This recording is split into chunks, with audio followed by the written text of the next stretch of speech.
Welcome back, ladies and gentlemen. This is Deep Waters with Deborah Waters, and so far we had a fantastic first segment of the show. We're talking about sibling rivalry or siblings rivalry. Why do siblings hate each other?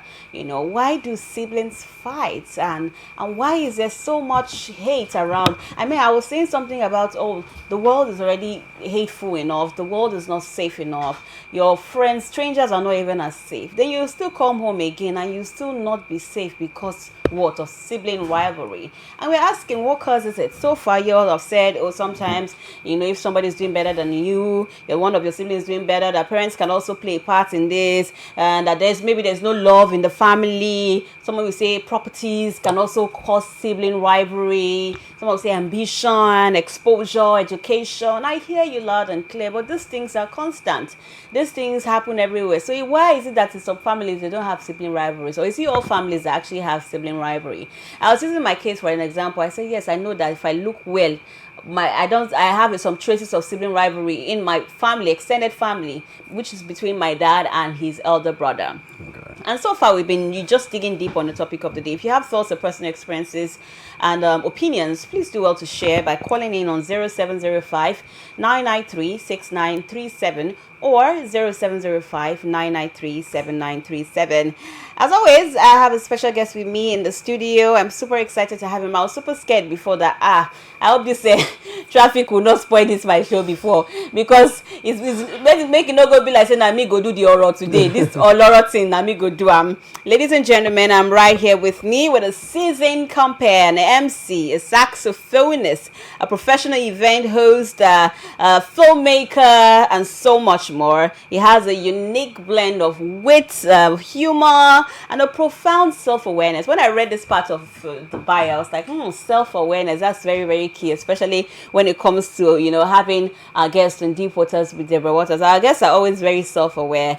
Ladies and gentlemen, I have with me in the studio, because I don't want to talk too much according to the name of I have with me in the studio MC Oloro. Good to have you in the studio. That's a lot of accolade. Thank you very much. Please. I don't want to be the one to do the Oloro. And for you who don't know what Oloro means, in Yoruba it means like someone that what is it? Someone that talks very well. Someone that talks too much. Is it too much? Very talks well. very well. Yeah. Okay. Moderately. Moderately. Thank you for having me. But good to have you. I hope you give us some of those talking of very well on the show today. It's a very interesting topic, so we have a lot to say. Yes, I know. Okay, so let's get right into it. All right. So, MC Oloro, I'm sure you have family, extended family, related, nuclear, and all. Have you had any sense of sibling rivalry? Do you fight with your siblings or maybe people that you grow up together for some reason or not? All right, I think that's the part we should start, right? We should have clarity on, or rather, let's establish the whole sibling rivalry thing. Okay. It's a common phenomenon rather around the world, and it's not peculiar to a family. All siblings fight. We all fight. I grew up with a couple of siblings, extended family members and all of that. And at some point, we'd fight over food, we'd fight over shoes, we stole my slippers and all of that. But those were fights, not rivalry. There's a slight difference. Okay. It's okay for siblings to fight, but rivalry is quite, different.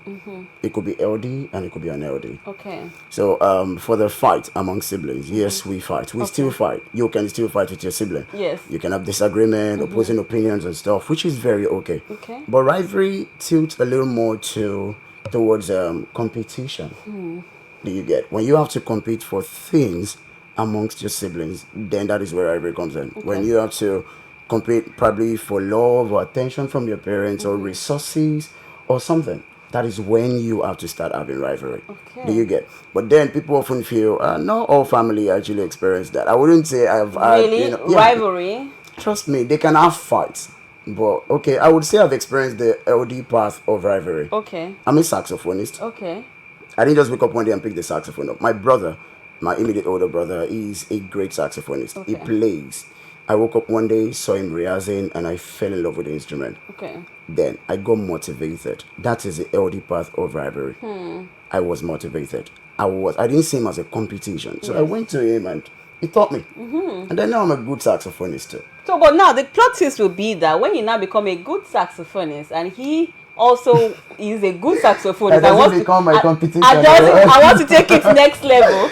And then maybe you're doing well, you're going global, and it's going, I taught this guy this thing, and I'm still here, and he's all over the world. That's true, but it's a personal thing, and it has to do with upbringing. How you see the word Martha, do you understand? Like, if I see you, I can only, I can be sure of what I think about people. I can completely, control what they think about me. Even among siblings, I can say for sure that when we fight towards resolution. We are not fighting just so we would stop being siblings or something. You get it's a fight. We have an opposing opinion. Come back together. We resolve it. But when there is rivalry, both parties will find it very difficult to forgive either each other or, in the case of 3-4 people, forgiving one another. Do you get? So for me, let's say I go global. I start playing saxophone everywhere and I know my brother, and I'm not going to say he would start seeing me as a competition, but I think it's possible. It's a possible scenario for another family where you start to see your sibling, probably they're doing better than you. That happens a lot in a case where probably you're the first child and probably the last child is doing better than the first child. Even if they don't say it, there is a part of, we're human. You would feel it takes lots of maturity not to see them as a competition. Do you get my point? Yes. So for me, I would say personally, maybe I've not really experienced it firsthand. I mean, experienced the unhealthy path of what's it called, rivalry rather. But the part of me being motivated in the healthy part, even in my business, as a copywriter, as a filmmaker, I see people that encourage me, follow their footsteps. I try to be like them, not to compete against them. Do you get my point? Yes, I get So, but you. for me, I feel the rivalry part is a personal thing. People are different, and some people really do not see you as they automatically see you as a rival. The moment they see you, they believe okay, I've seen cases in my line of business as an MC. I've had cases where I would get on stage. I'm sorry if I'm digressing a little, No, but not I think at all. it's You're still relatable. on.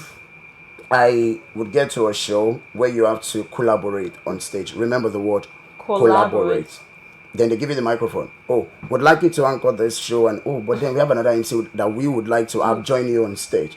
We're supposed to collaborate. And then, but then you give the person the microphone, he goes on stage, he wants to outdo you. Let them know that I am here, I'm better than the person next to me. Do you get the point now? Get it. So that becomes a very unhealthy, environment for you to stay. And that's where rivalry becomes a little bit more toxic than, it being beneficial. Because if it's a collaboration, we're supposed to talk about it. And just the same way, it's directly equivalent to the, that of siblings too. When you have issues in a family, or perhaps if someone is doing better than you, it's a win for one should be a win for all. Do you get? I shouldn't see you as my brother who is doing better than me and automatically you are my enemy. But speaking from your perspective, which you said that rivalry is from someone's perspective, right? Using the example that you gave that, if there was somebody on stage and you have somebody on stage that is trying to overdo, it will now be also from your perspective to say, this person just maybe wants to shine, or maybe they're shining, or maybe you choose not to see it as they are your rivals or they're trying to see. This is Nigeria. You will know when people are forcing things. You will know when they are trying to outshine you. You will know when people see you as a competition. It's okay for you to have an open mind to everyone, feeling like, they're my people. I like them. I can, I'm open-minded to everyone. But that doesn't mean they see you the same way. Even among siblings, okay, look at it this way. I'm not trying to be biblical, but there are like lots of cases in the Bible where, example like David, right? Someone got there and like, okay, where is this everyone? They said, that's everyone. But there is a younger brother in the bush tending to the sheep. Do you get the point? Like, why would you choose our younger brother and leave the rest of us? Yes. Do you get the point? So, in that case, David was supposed to be bigger than them. Automatically, there will be rivalry in the family. But it's not up to the sibling to think that, okay, win for David is win for the rest of us. Do you get the point? So, it is almost impossible not to have it happen, especially in a family where not all the fingers are doing well. Do you understand? If you grew up in a family where perhaps maybe your parents are quite maybe affluent or very okay or well-to-do, and the rest of the siblings are also doing very well, you may have no reason. Even if there will be rivalry, it wouldn't be towards maybe someone is doing better, that one is doing better rather than the other. Do you understand? But in a Yes. case where one is doing better than the rest of the siblings, it would take the grace of God for you, not you, that you are not doing fine, or not to Yes. feel some type of way. Feel the heat. Exactly. And parents also, they don't make things very easy. Interesting. I was going to ask about what role do parents have to play in all of this. But before you answer that, I want to remind you that I still have MC Oloro with me in the studio, saxophonist, filmmaker, pro event MC with me, helping us dive even deeper into the topic of the day: siblings rivalry. Why do siblings hate each other? Why do people who are supposed to love each other and be safe haven to each other, switch into being very unsafe, and you just don't find love? Why does it become rivalry? Why do we have more of negative rivalry than positive rivalry? Please do also call in on 0705 993 6937 or 0705 993 7937. So yeah, what okay, oh yeah, we all know. So what role do parents? Yeah, you say parents. They also have their part to play in all A of lot, this. actually. Like a whole lot. I've seen cases, I've read stories. I don't know if some of them online are fictional, maybe they are real, but there are just some atom of truth in them, and you can take so much from it. Some parents are very insensitive with their remarks, especially when your words are growing up. Some parents, maybe advertently or inadvertently, maybe intentionally or unintentionally, Yes. they would say something, some unkind words to their words that automatically affects them, because the esteem is built, is nurtured. For you to have a very strong esteem, if you don't have love at home, you can't find it outside. It would take time. So it has to start from home, and parents do that a lot. So the whole rivalry thing, sometimes it will be amongst the children, which is okay. Probably, like we said earlier, okay, this one is doing better than the other. Then you have a reason to feel some type of way. But let's talk about the major one. For them to actually feel that way, it all comes back to the kind of principle they've been imbued with. If a parent says a lot of unkind things, especially some parents have favorites, which is also a problem. It's okay for you to have a favorite, but you don't have to project it to that favorite in the front of the rest of them. Yeah, you don't have to rub it You don't in. have to rub. So the moment you keep saying things like this, it affects the rest of the sibling. But some parents cannot even help it, because thinking about it, if you are in a class of full of school and somebody is doing better, because you want, they are also kind of like doing it from a place of love, because they want the others to catch up. So they come and say, okay, try and be. I see this one is doing well now. So don't you think it's also coming from a place of love? No, no see, I'm a Yoruba person to the core. There is something they say, "Pelelako olabo." That means there is a way you say sorry to people. Do you get? There are some things you don't say. In that regard, let me explain. Some parents don't understand the place of individuality and unique gifts or gifting amongst children. Okay. They cannot always be the same. One can be smarter, one can be brighter, but that doesn't mean the one that is not brighter is useless.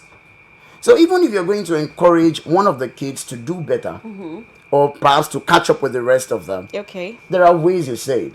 Because whatever you say, as I am as grown as I am, right, well over 30 years, I can say there are some things in my life I can still remember from childhood that broke me. Some unkind things some Wow. people said to me. It may not really take as much effect right now anymore, but we don't forget. That's a very I tender agree. age. That's a part of your life that you're built. Like you build esteem. It's a very powerful thing. When people have love from home, you will know. When parents are kind to their words from home, you will know. When they get outside, there is this thing about timidity and you feeling very, not feeling very confident and all of that.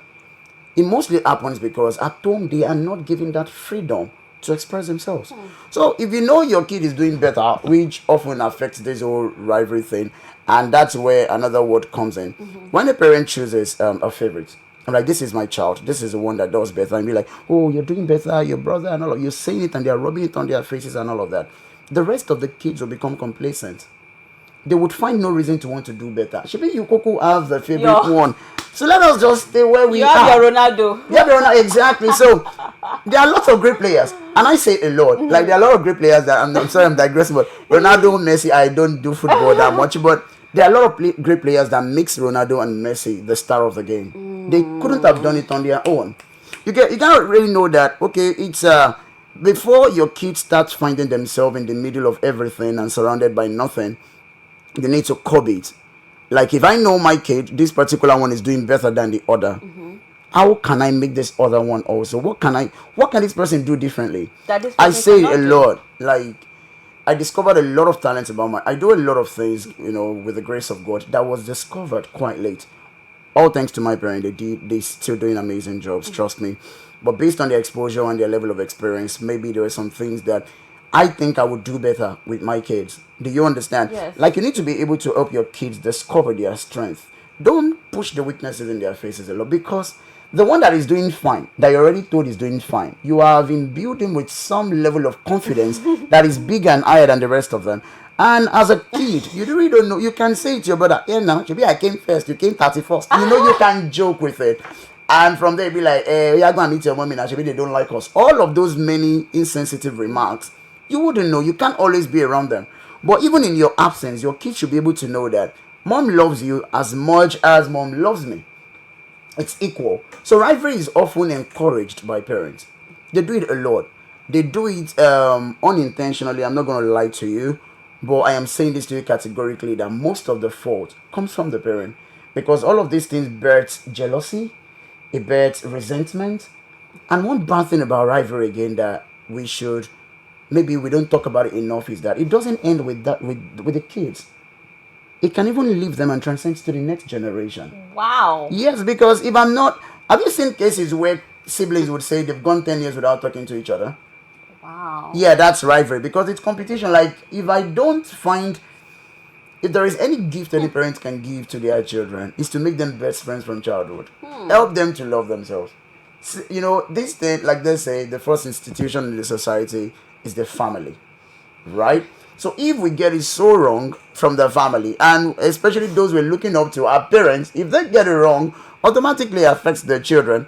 And if I find my company more interesting, like without my siblings there, that was what I was trying to differentiate between the fight and the Rivalry. rivalry. If I fight with my brother, but because of the fact that I already know that mommy loves all of us Yes. equally, when we have a fight, I will gladly tell my brother, like, "Oh, I'm angry," but we know this fight is towards reconciliation. He doesn't love me less. He will still come through for me. So I will still go to my brother. That is fight. But when we are rivals, I don't see you as my friend. We go from being siblings to being strangers. And the moment I start finding, especially when we are grown and we have to go at different ways, we go a week, 2 weeks, 3 weeks, 1 month without talking. We can go a year, 2 years. And the more I do that, there are some progresses in my life that my siblings wouldn't know about. So when we see, we don't even have much to talk about, because the only thing that will bring us together is probably maybe someone dies in the family and then they want to share will. And then another rivalry starts again. Do you get the point?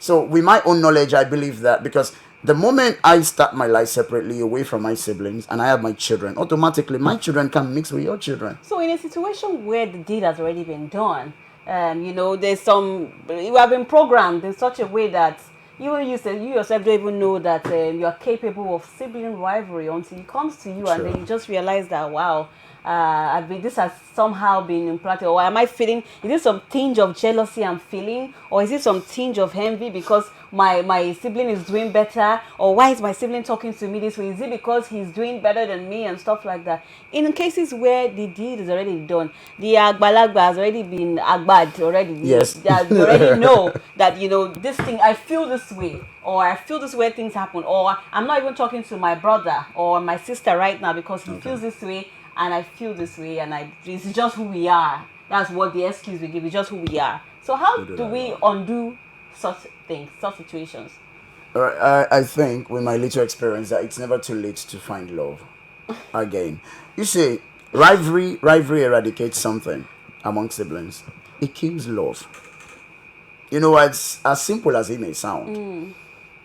The moment I don't have any iota or any what's it called, any bit of feeling or emotion towards my sibling, then I can't be in your company. Like, it is really bad that some sibling they would rather drink acid than to reconcile with. Oh my God. Yeah, there are cases. Trust me, there are some issues there.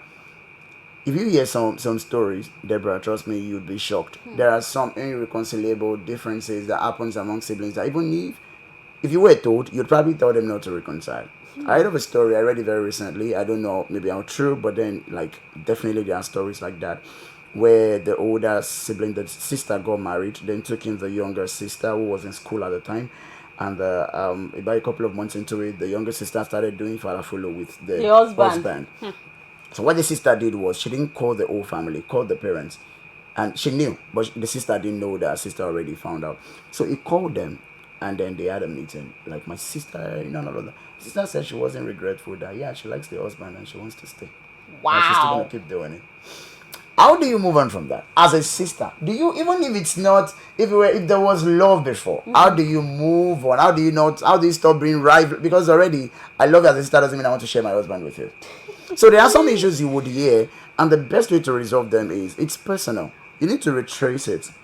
Like you really need to retrace it because all of these damages would affect your life. Even some things that we live in denial of, be like, oh, I'm not affected. I don't talk to my sibling. I don't talk to them. It would affect your family because there will be a time where nobody will be able to come through for you than your family. There are some lengths that people would, I'm sorry if I'm making reference to, but somebody was in court today that was jailed. I don't know if you read about it. And I just recently read on Instablog that nobody showed up. Nobody showed up. I for mean, what? yeah, showed up at the court. Oh my like God. no, not a single notable Oh person. I'm not a my social media person, but God. it's on Instablog that someone wrote that only like nobody, and probably this person had shown up for a lot A of lot of them. people. But now imagine if it was to be a case where you really have family who truly loves you. That's why you can have fights, but rivalry is a bad apple. Like you can't bite it. You should retrace it. Go right back because there are some. That's why you would see some people because they lack the love at home. They'll not start looking for cases where they will start adopting siblings outside. They'll not be like, not all siblings are connected by blood and all of that because they lack it. They don't have that bond. You understand? So Yes. they would rather what they lack, they would find outside. And it may not But it's always. not okay. That's the thing. Why can't you repair? See, it is What if the impossible. repair takes two people to do that? That's if the other exactly person the doesn't point. want it, so kilo after what do you now want to do now? Especially given the example you gave. The sister is not remorseful that I slept with your husband and I will do it again. That's So what I said. what are we saying? It takes two to I tango. am going to personally know that. See, okay, the problem is my sister too, but maybe the problem is also my husband. That's another topic for another day. That's true. Be like, okay, so there are some things that I feel I don't throw people away. Be it whatever, it could be a relationship, it could be friends, and or whatever ship it is. I try to make sure that we give a room for reconciliation. Let's try to put all of our options on the table. You messed up, I messed up. Okay, look at it. Do you know all of these little damages are the things that comes together that compiles to becoming a permanent issue among siblings? All of the little compliments your mom would give you, the little thing you would hear from here, and all of these things that what comes together that builds all of this, some sort of resentment and animosity and all of that. Or Between just day your siblings. day, I day my Or day. day my day. Like some people they're not really rivals, but they just but every time they come together, it's catastrophe. Exactly. And that's why I keep saying that I know siblings have theirs because we are kids. And the main reason why we have parents is because you are more experienced than we are. You are more exposed than we are. The best you can do for your ward is to make sure that there is equal love. You may not even, there are ways you can project it. You don't necessarily need to say it to their faces. I think also that some people, we need to also learn how to be parents. Some people feel like, just having a child and raising a kid makes them parents. We don't even prepare for parenthood. We don't prepare for the psychology of, having kids around and how to communicate without, creating, future rivalries. Because you already made a point, right? And a very solid one. Because we already lack it. We don't have it, so we don't prepare for the next to come. So that's why I said it's it goes from one generation to, the other. to another. So we are like just different generations of damaged what's it called, and personalities and attitude and lifestyles and all. Because what I already lack from my parents, I cannot give you, and not like I'm not willing to give you, because I've not even made effort on my own to learn it, so I can give to you too. What about preventive measures then? How can we prevent sibling rivalries? I'm going to drop this, and I really hope that it makes sense to a lot of people. Most of us, I'm not saying one, not two, not three, but most of us really need to heal. Like, we need to heal from a lot of childhood trauma. We need to heal from a lot. I mean, like a whole lot of problems that we carry lots of baggages. We carry lots of some some heavy words and statements and remark we've heard. Do you know you can do so much with a little encouragement when you hear it from the right person? When they say to you that you can be great. Automatically, why do you think people find it comfortable? Like me, I listen to lots of sermons and all of that. It's because we want to be encouraged day in, day out. The power of words are like super powerful. But when you now hear every day, especially amongst parents, like I said, they are the initiator, if that's a word, of most of the rivalry we have amongst children. They are. I'm not apologetic about that. Parents need to do better.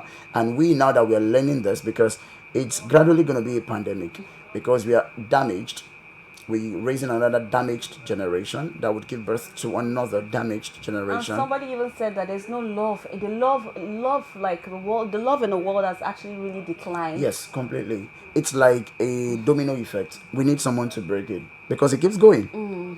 It keeps going, and everyone, we are tilting now. It's so bad that some people already feel some morals are archaic. Some things we learn from our parents shouldn't be transferred. I mean, the good ones.